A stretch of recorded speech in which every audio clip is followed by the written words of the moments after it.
The year 1949 stands as one of the most turbulent and consequential periods in Syrian history. In the span of just 9 months, Syria experienced 3 military coups d'etats. Some of these events, with alleged American involvement, marked a pivotal movement in Cold War geopolitics, regional power dynamics, and the relationship between Western powers and the newly independent Arab states. But to understand the dramatic events of 1949, one must first appreciate the precarious position Syria occupied in the immediate post-World War II period.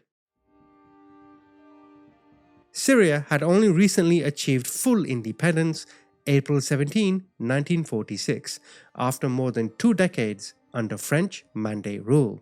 The French had governed Syria since the collapse of the Ottoman Empire following World War I, and their departure left behind a fragile political system, weak institutions, and a society deeply divided along sectarian, regional, and ideological lines. The French Mandate period had been characterized by a policy of divide and rule, with the colonial authorities deliberately fostering divisions among Syria's diverse communities. You had Sunni Muslims, Alawites, Druze, Christians, and others. When independence finally came, Syria inherited borders that had been drawn by colonial powers, with little regard for historical, ethnic, or economic coherence. The new nation struggled to forge a unified national identity and build effective governing institutions from this fractured foundation. President Shukri al-Quwatli, who had led Syria to independence and served as the country's president, found himself presiding over an increasingly unstable situation. He was a nationalist who had fought against French colonial rule, but his government was plagued by corruption, inefficiency, and an inability to address the country's mounting problems. The Syrian political system was dominated by a small elite of wealthy landowners and urban notables who were more concerned with protecting their privileges than with implementing the reforms the country needed. The economic situation was dire. Syria's economy remained largely agricultural and underdeveloped, with limited industrial capacity and infrastructure. Unemployment was high, particularly among the educated urban youth who had expected independence to bring prosperity and opportunity. The government's inability to deliver economic improvements fueled widespread dissatisfaction and created fertile ground for political instability. The situation in Syria got a lot worse, with Syria's participation in the 1948 Arab-Israeli War, when the State of Israel declared independence. Syria joined Egypt, Jordan, Iraq, and Lebanon in a military intervention intended to prevent the establishment of the Israeli state in Palestine. The Arab armies, including Syria's, were poorly prepared, inadequately equipped, and hampered by a lack of coordination and conflicting objectives among the Arab states. Syria's performance in the war was disastrous. Despite initial advances, Syrian forces were unable to achieve their objectives and suffered significant casualties. The defeat in Palestine, what Palestinians and Arabs would call the Nakba, had profound psychological and political effects throughout the Arab world, particularly in Syria. Now, by 1949, the wartime alliance between the Western powers and the Soviet Union had completely collapsed, replaced by intense competition for influence around the globe. The Middle East, with its strategic location and vast oil reserves, became a crucial arena in this global struggle. The United States was particularly concerned about Soviet expansion into the Middle East. American policymakers feared that economic instability, political chaos, and anti-Western sentiment in the region could create opportunities for communists to flourish. The Truman administration had already committed itself to containing Soviet expansion through the Truman Doctrine, announced in 1947, which promised American support to nations threatened by communist takeover. For the United States, Syria represented both a concern and an opportunity. The country's political instability and economic problems made it potentially vulnerable to communist influence, but its strategic location and the presence of American economic interests also made it an attractive target for expanding US influence in the region. American officials viewed Syria as a potential pilot project for demonstrating how the United States could shape political developments in the Middle East to serve Western interests. Now, beyond the abstract concerns about communist expansion, the United States had concrete economic interests in Syria, centered on the Trans-Arabian Pipeline, commonly known as Tapline. This ambitious project, backed by the Arabian American Oil Company, Aramco, Arabian American was the original name, was designed to transport oil from Saudi's vast petroleum fields to the Mediterranean coast, where it could be shipped to European markets. The proposed pipeline would cross through Saudi Arabia, Jordan, Syria, and Lebanon before reaching its terminus at the Lebanese port of Sidon. For the project to succeed, the pipeline companies needed transit rights and agreements from all countries along the route. Serious cooperation was essential, as the pipeline would cross approximately 150 miles of Syrian territory. However, the Tapline project had become mired in Syrian politics. The Syrian parliament had blocked approval of the pipeline agreement, with many deputies suspicious of American intentions and concerned about the terms of the deal. Some Syrian politicians demanded better financial terms, while others opposed the project on nationalist grounds, viewing it as a form of economic imperialism that would benefit American companies and their Arab allies at Syria's expense. The stalemate over Tapline frustrated American officials and oil company executives, who saw the pipeline as crucial to ensuring stable oil supplies for European reconstruction and to cementing American economic influence in the region. The inability to secure Syrian approval for the project became a significant irritant in US-Syrian relations and contributed to American dissatisfaction with the Kuwatli government. Remember, Shukri al-Kuwatli was the first president of Syria in 1943. He was democratically elected, but he did not play nice with this pipeline. So of course, America and the oil companies had to get rid, because it's clear the CIA hates democracy in the Middle East. So at the center of the March 1949 coup was Colonel Husni al-Za'im. Za'im was born in Aleppo to a Kurdish family. He had served in the Ottoman army during World War I and later joined the forces of Faisal I during the Arab Revolt. After the French mandate was established, Za'im served in the True Spéciale du Levant, the locally recruited military force under French command. By 1949, Za'im had risen to become Syria's Chief of Staff, the highest ranking position in the Syrian military. However, his position was somewhat precarious. He was not from one of Syria's traditional elite families, and his Kurdish background made him something of an outsider. In a country where Sunni Arab identity dominated the political establishment, Za'im was known for his ambition, his vanity, and his tendency towards grandiose gestures. He was also deeply frustrated with the civilian government, which he blamed for the loss in Palestine. Now, Za'im began plotting a coup as early as March 1947, more than 2 years before he actually seized power. This suggests that his dissatisfaction with the civilian government was long-standing and that had been carefully considered how to overthrow it for an extended period. Now, the American presence in Damascus in early 1949 included several key figures. You had Stephen Meade. He was officially the US military attaché in Damascus, but he was also working for the CIA, which had been established only 2 years earlier in 1947.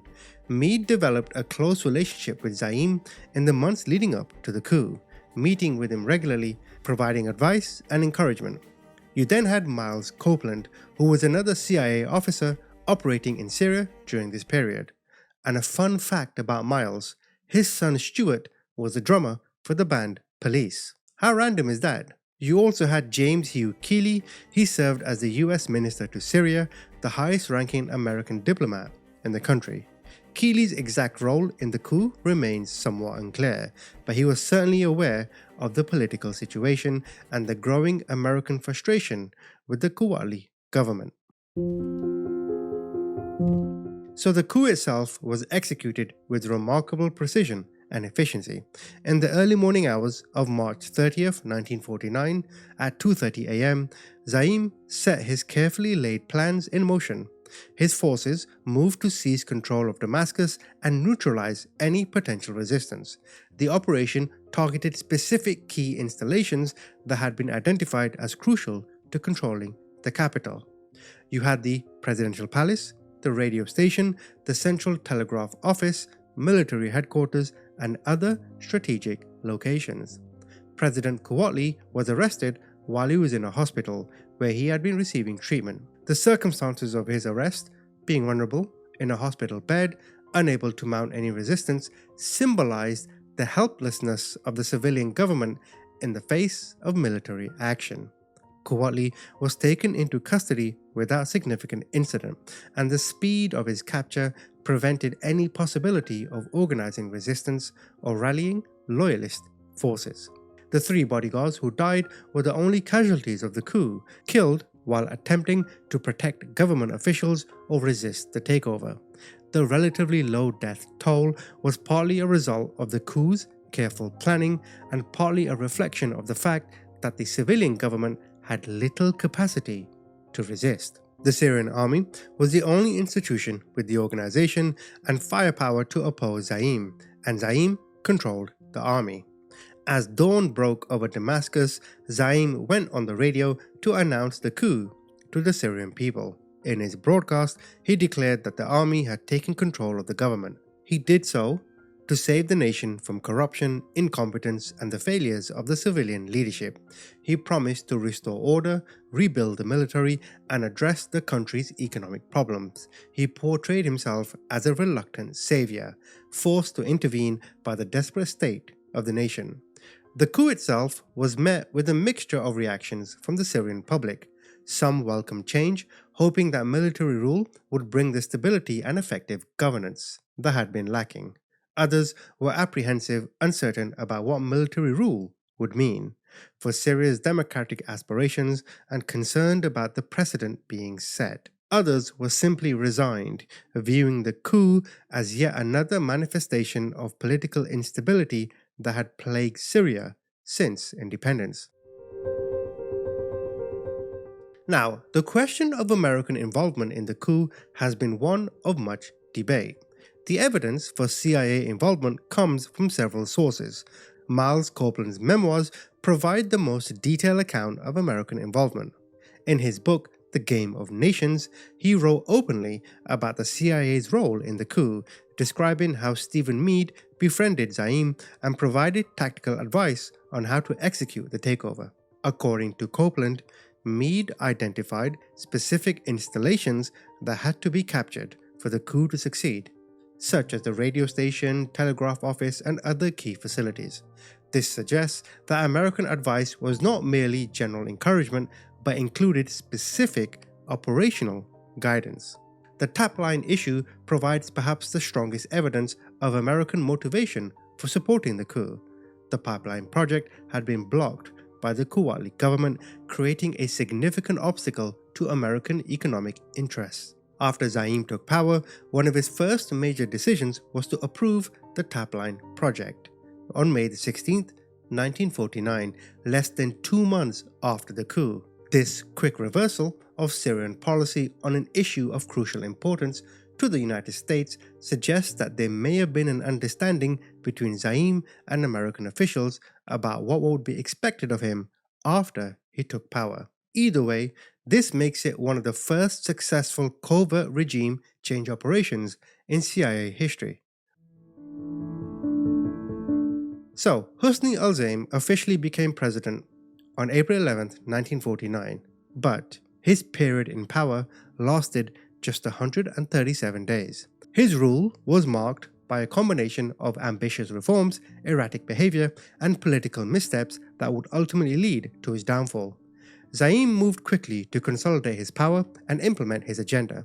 He banned the Syrian Communist Party, a move that pleased American officials. This decision reflected both Za'im's own anti-communist views and his desire to maintain good relations with America. On May 16, 1949, Za'im approved the Trans-Arabian Pipeline project, fulfilling what was likely an implicit or explicit understanding with American officials. The approval of Tapline was a major victory for US economic interests in the region and demonstrated Za'im's willingness to accommodate American priorities. However, the decision in Syria was controversial, where many viewed it as a capitulation to foreign interests and evidence that Za'im was an American puppet. Za'im also signed an armistice agreement with Israel, formally ending Syria's state of war with the newly established state. This was a pragmatic decision, recognizing the reality Syria was in no position to continue military operations against Israel. However, it was also politically risky, as many Syrians remained deeply opposed to any accommodation with Israel, and viewed the armistice as a betrayal of the Palestinian cause. In his foreign policy, Za'im attempted to balance relations with various regional powers. He sought to maintain good relations with France, Syria's former colonial ruler, while also trying to improve ties with Saudi and Egypt. However, his foreign policy was often inconsistent and seemed to reflect his own impulsive personality rather than any coherent strategic vision. Domestically, his rule was characterized by a combination of modernizing reforms and authoritarian measures. He introduced some progressive policies, including granting women the right to vote. He also attempted to implement land reforms and other measures aimed at addressing Syria's economic problems. However, these reforms were poorly planned and inconsistently implemented, and they did little to address the country's fundamental economic challenges. But of course, in life, what goes around comes around. So, 137 days later, he was overthrown in a coup led by Colonel Sami al-Hinnawi. The speed with which Za'im fell demonstrated how tenuous his hold on power had been and how little support he had managed to build during his brief rule. Hinnawi's coup followed a pattern similar to Za'im's own seizure of power. Military units loyal to Hinnawi moved quickly to seize control of key installations in Damascus and to arrest Za'im and his closest associates. Unlike Za'im's relatively bloodless coup, however, Hinnawi's takeover resulted in Za'im's execution. He was shot shortly after his arrest, along with his Prime Minister Muhsin al-Barazi. The decision to execute Za'im rather than simply exile him reflected the depth of animosity that had built up against him. Sami al-Hinnawi represented a different political orientation than Za'im. While Za'im had been willing to work with the Americans and had pursued relatively independent policies, Hinnawi was known for his pro-Iraqi sympathies. He was for a proposed political union between Syria and Iraq. This had been championed by the Hashemite monarchy in Baghdad. However, Egypt and Saudi Arabia strongly opposed this union, fearing that it would create a powerful rival that would challenge their own influence in the Arab world. The Hashemite monarchy in Iraq was closely aligned with Britain, because it was Britain that installed that monarchy, and Egyptian and Saudi leaders worried that a Syrian-Iraqi union would extend British influence into Syria. Within Syria itself, many nationalists opposed union with Iraq, viewing it as a loss of Syrian independence and sovereignty. After overthrowing Za'im, Hinnawi moved to restore a degree of civilian rule by installing Hashim al-Atassi as president. Atassi was a respected elder statesman who had previously served as president during the French Mandate period. But again, what goes around comes around. December 19, 1949, Syria experienced its third military coup in less than 9 months. This time, the coup was led by Colonel Adib Shishakli, who opposed Hinnawi's plans for union with Iraq and represented yet another fraction within the Syrian military. Shishakli's coup was motivated primarily by opposition to the proposed Syrian-Iraqi Union. He and his supporters viewed the Union plan as a threat to Syrian independence and as a scheme that would benefit the Iraqi Hashemite monarchy and its British backers. Shishakli represented a more nationalist orientation within the Syrian military, one that prioritized Syrian sovereignty over pan-Arab unity schemes. The December coup followed the now familiar pattern of Syrian military takeovers. Shishakli's forces seized control of Damascus and arrested Hinnawi and his key supporters. However, unlike Za'im, Hinnawi was not executed but instead thrown into exile. After taking power, Shishakli initially maintained a system of dual rule, in which he exercised real power while allowing civilian politicians to maintain the appearance of governing. Hashim al-Attasi remained as president and a civilian government continued to function, but everyone understood Shishakli and the military were really in power. This arrangement would continue until 1951, when Shishakli would finally dispense with the pretense and assume direct control as president. Finally, the Syrian coups of 1949 represented a watershed moment in Middle Eastern history. The events of that year marked the end of Syria's brief experiment with civilian democracy and the beginning of an era of military domination that would last for decades. And the economic problems inherited from the colonial period and the interference of foreign powers all contributed to political instability and the failure of democratic governance. Today, more than 70 years after the coups, Syria remains in conflict and authoritarian rule. The civil war that began in 2011 has devastated the country and created one of the worst humanitarian crises of the 21st century. While the causes of Syria's current tragedy are complex and multifaceted, the patterns established in 1949, such as military domination, weak civilian institutions, sectarian divisions, and foreign interference, continue to shape Syrian reality.